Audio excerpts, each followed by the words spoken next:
आता आम्ही हे गणित अवयव पद्धतीने सोडवलं तर आणि एवढ्या मोठ्या पद्धतीने तर आम्ही त्यासाठी ही सोपी पद्धत काढली आहे की समजा माझ्याकडे एखादी संख्या आहे तर तुम्हाला माहिती आहे मी तुम्हाला ती सांगितली की माझ्याकडे 4 ती संख्या आहे म्हणून आपण प्रश्न 4 वरतीच घेऊया तर 4 किती वेळा असेल किती वेळा 6 वेळा म्हणजे 4 किती वेळा 4 वेळा तर 6 किती वेळा येतात 4 वेळा. त्याचा पुढचा प्रश्न असा आहे की मधोमध दशांश चिन्ह टाका त्यामुळे त्या दोघांची जोड केली तर 66.66 असे त्याचे उत्तर येते. तिसरा प्रश्न असा होता की जितके वेळा 4 असेल तितके वेळा पुढे 3 घ्या म्हणजे 66.66 तसे तर तसे घेतले पण जितके वेळा 4 होते म्हणजे 4 वेळा असल्यामुळे 3 हे 4 वेळा त्याचे आपले पुढचे उत्तर येईल. जसं की आपण बघितले अवयव पद्धतीने आम्ही हे गणित सोडवून ठेवलेलं आहे तर त्याचं उत्तर देखील 66.66 3333 व ह्या पद्धतीने 66.66 3333 हे उत्तर येणार एकत्र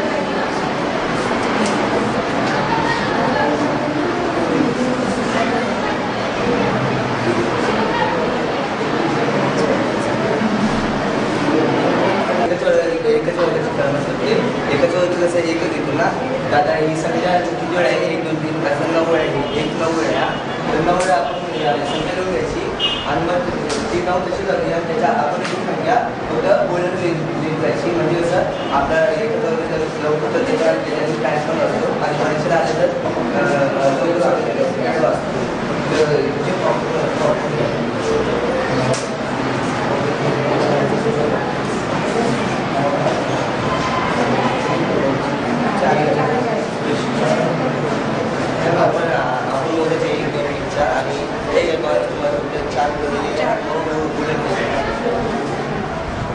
आमचा संकल्प आहे वर्तुळ.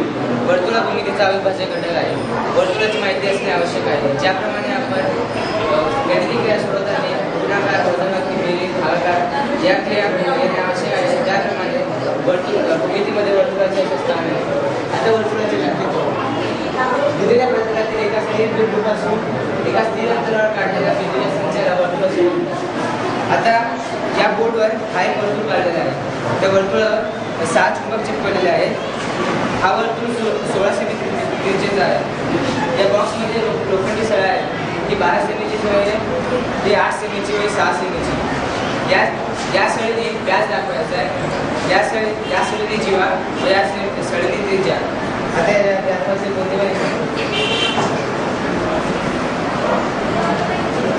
जीवा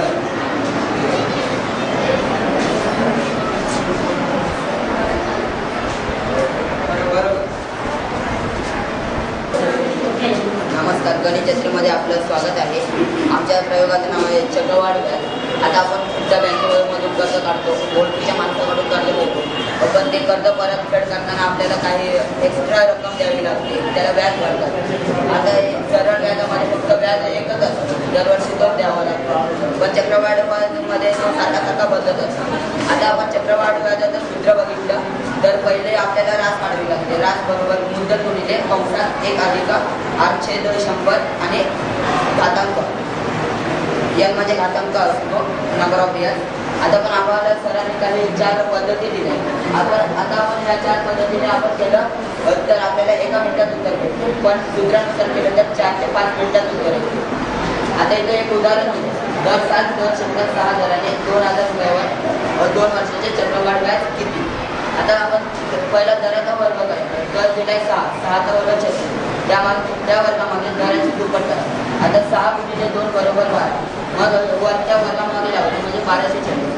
त्याच्यानंतर दशांश चिन्ह सर्व मागे द्या 0.1236 येतात. मग नंतर मुद्दलाने गुणायची. मुद्दल आपल्याला इथं 2000 दिले, मग मुद्दल 2000 गुणिले 0.1236 बरोबर आपल्याला व्याज भेटतो 247 रुपये 20 पैसे. आता कोणताही पाहू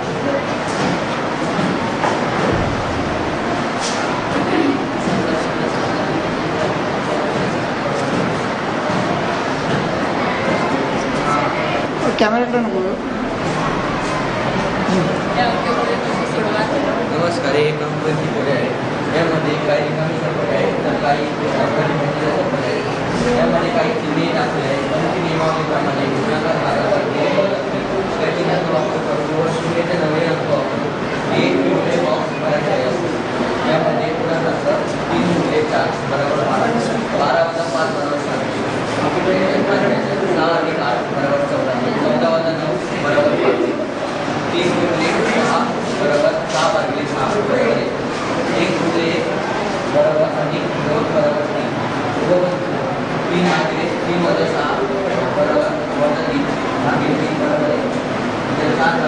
बरोबर 102 दोन गेले मग एक उरला.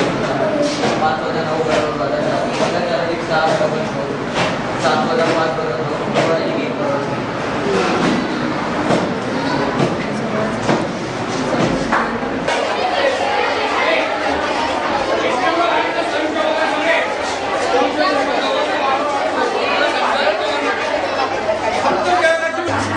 त्यावेळी बाकीची शांत बसली पहिला एक रोड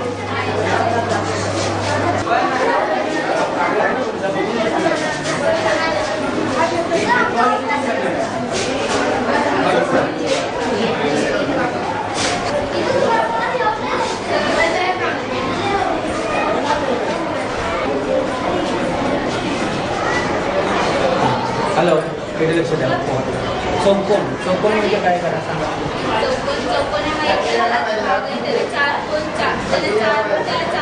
4 त्या बाजू आणि 2 कर्ण असतात. आणि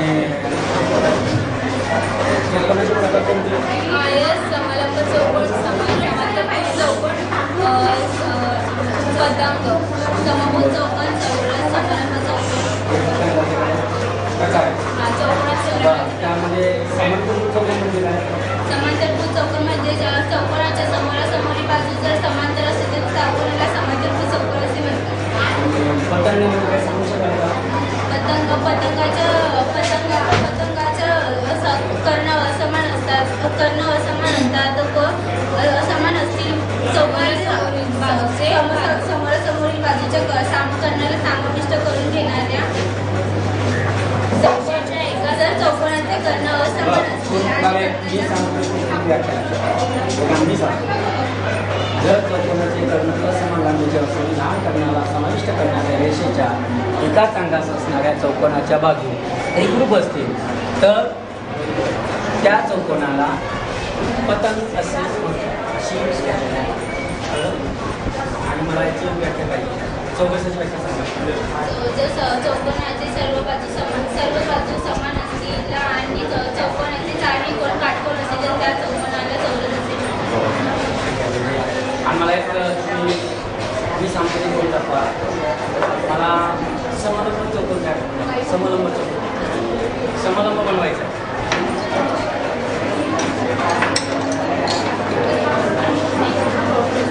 समलंब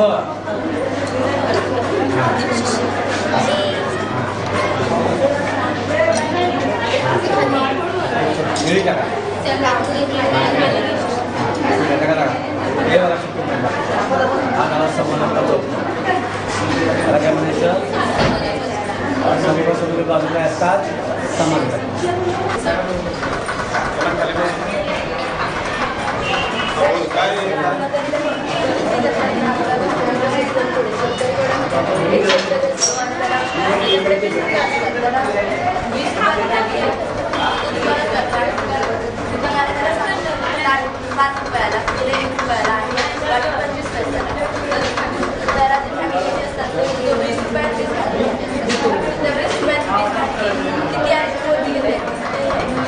कशी कशी भांड्यांची किंमत कशी कशी आहे कोणते भांडे कितीला आहे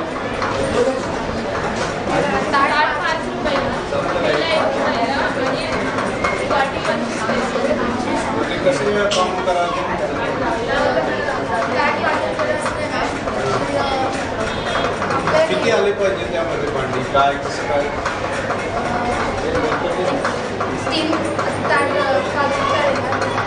किती किती आले पाहिजे सगळे भांडी म्हणून कसं काय 20 आलं त्यामध्ये किती किती कसं कसं केलं नाही काय सांगता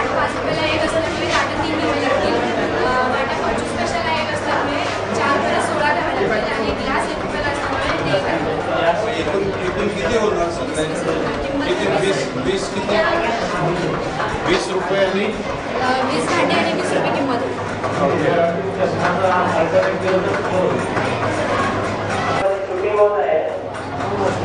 विद्यार्थ्यांनी रहिवासी विद्यार्थी यांनी आपल्या वर्गामध्येच थांबायचं आहे.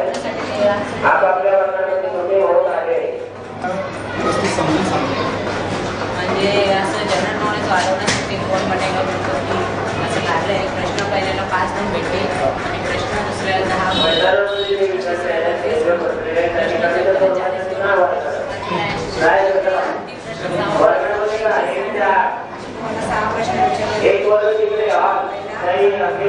गेटवरून एंट्री करायची. उत्तर शैलीला तुम्हाला 5 मार्क भेटतील आणि त्यानंतर आणखी एक पॉकेट भेटेल.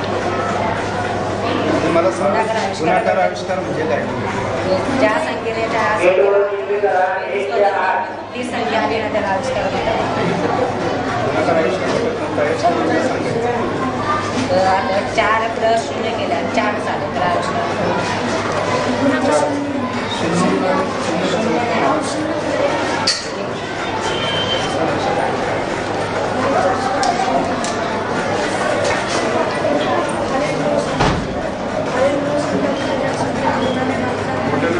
दोघांना भाग जात नाही. इथं 3 आहे. बेच्या पाड्यात 3 येत नाही. मग त्याने पण भाग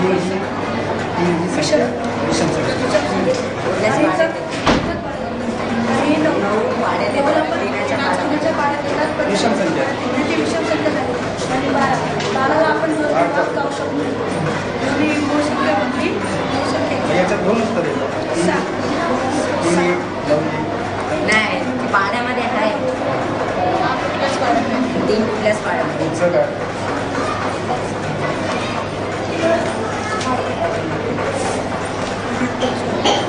कोणाला किती पाहिजे आपण कशाला बाहेरच्या पक्षाचे कोण असतो त्यांना कोणाचे बाहेर कोण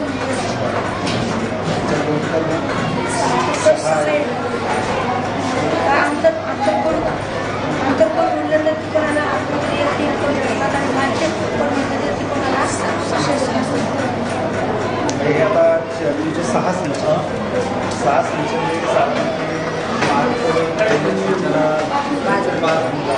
मार्क्सची पुढे वाढत मनोरंजन कसं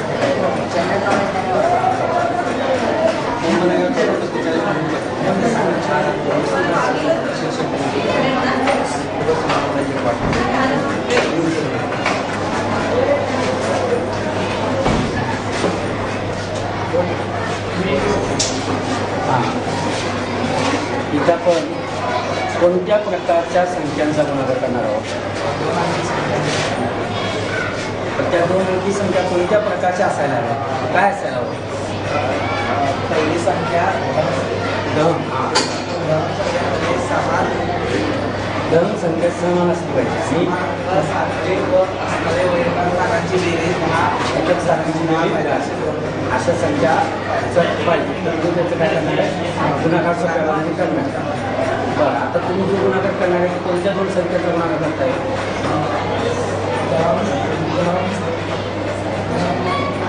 83 आणि 87चा. याच्यामध्ये धनुस्थानचा अंक कोणता? 8. दोन्ही ठिकाणी समान आहे का? दोन्ही संख्यांमध्ये 8 आणि एकच स्थानच्या अंकांची बेरीज 10 आली. मग अशा वेळी काय करणार तुम्ही? पहिला गुणाकार करणार 8 आणि 8च्या पुढची संख्या कोणती? 9. त्याचा गुणाकार किती आला? 72. बरोबर आहे.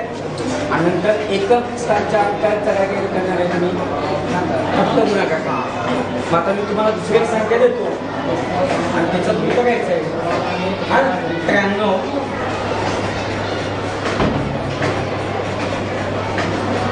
आणि 87. 93 आणि 97. 93 आणि 97.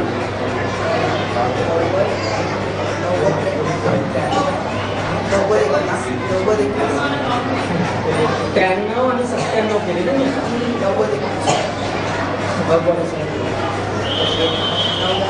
9च्या पुढची संख्या 10. त्यांचा आपण काय करणार? 90 21. ठीक आहे.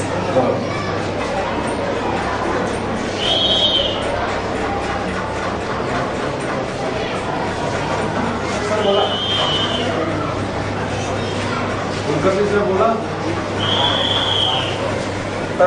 बोल काय तुझं? पायथागोरस. कसं आहे पायथागोरस? कसं जाणवतं? 2 बाजू आणि एक कोण असतो. 2 बाजू आणि एक कोण असतो. 2 बाजू आणि एक कोण. कर्ण असतो. कर्ण. मग आपल्याला a² - 4 आपण a² कसा म्हणतो यानुसार त्या कोणाला पण सोप्या पद्धतीने लगेच काढतो. तो कसा काढता येतो? दिली जाते कसे काढू शकतो?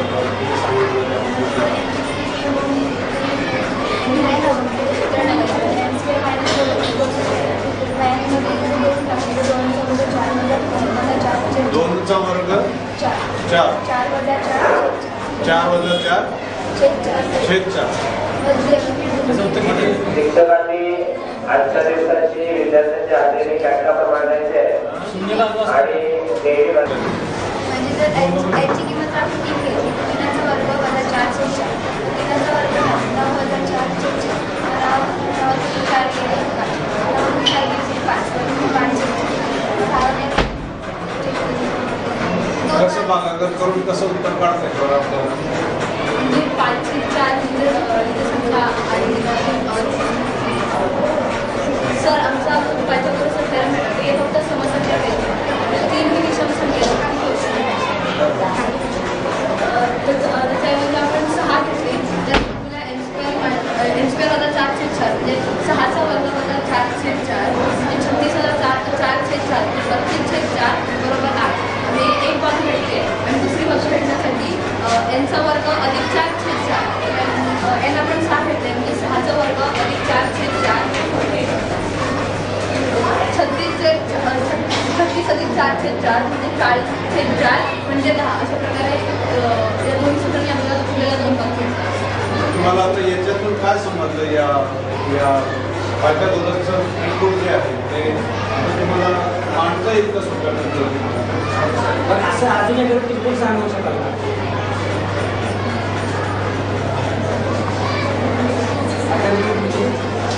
प्रत्येक वेळी समसंख्येमध्ये ईश्वर संख्येसाठी हे सूत्र आहे का? हे सूत्र फक्त समसंख्येसाठी आहे, ईश्वरसाठी वेगळं आहे. अच्छा आता एक गणित जत्रा तुम्ही आता अनुभव घेताय याचा तुम्हाला काय लाभ होणार आहे? मग आता तुमचा वर्ग कोणता आहे? 10वी. आता तुम्ही 10वीला परीक्षेला तुम्ही सामोरे जाणार तर याचा काय फायदा होणार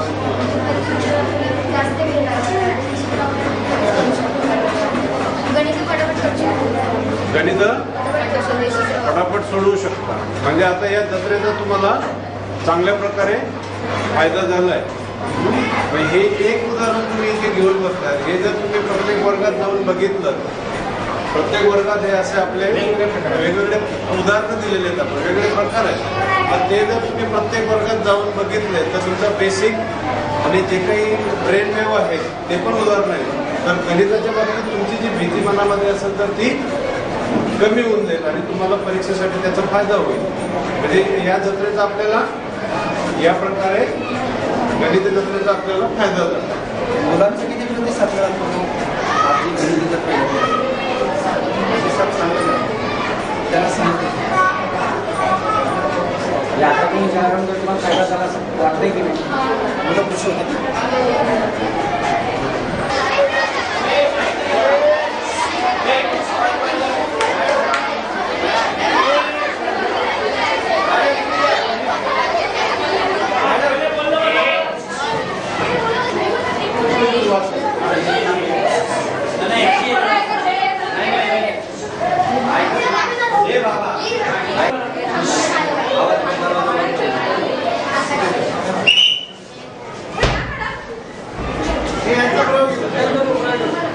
नमस्कार मॅडम, आमच्या प्रयोगाचे नाव आहे गर्वाचे हरण. संख्या वाचणे महत्त्वाचे असते कारण प्रत्येक व्यवहारामध्ये संख्या वाचायला किंवा लिहायला असतात. बँकेचे चेक लिहिताना संख्या अक्षरात किंवा संख्यांमध्ये द्याव्या लागतात. आज मी फक्त मला हजाराच्या संख्येची बेरीज करायला सांगते. यापैकी कुठलाही एखादा भाग. प्रश्न आहे 14,1414 यांची बेरीज सांगा. 4 ऑप्शन दिले असतात त्यापैकी 1 बरोबर आहे आणि 3 ऑप्शन चुकीचे. तर 1 बरोबर.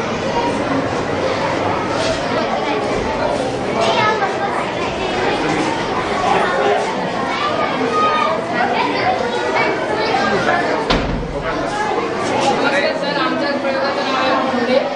2 मित्र असतात त्यांच्याकडे 15 घोडे असतात तर त्यांना आपापसात वाटून घ्यायचे असतात. तर पहिला मित्र बोलतो मला अर्धे घोडे पाहिजे. 15चे अर्धे 7.5 होतात पण 7.5 घोडे नसतात. आणि दुसरा मित्र बोलतो मला 3 असतं मग 8 घोडे पाहिजे. आणि मग त्यांना दोघांना वाटता येते. मग तो तिथे एक व्यापारी उभा असतो. तो बोलतो मी तुमचे भांडण विकून टाकतो. तुम्ही समजा की मी तुम्हाला एक घोडा दिला फक्त समजायचे आणि मग त्यांची टोटल किती होते आणि त्या पहिल्या मित्राला किती भेटतात दुसऱ्याला किती भेटतात आणि व्यापाऱ्याला किती भेटतात हे याच्यावर सांगून दाखवतात.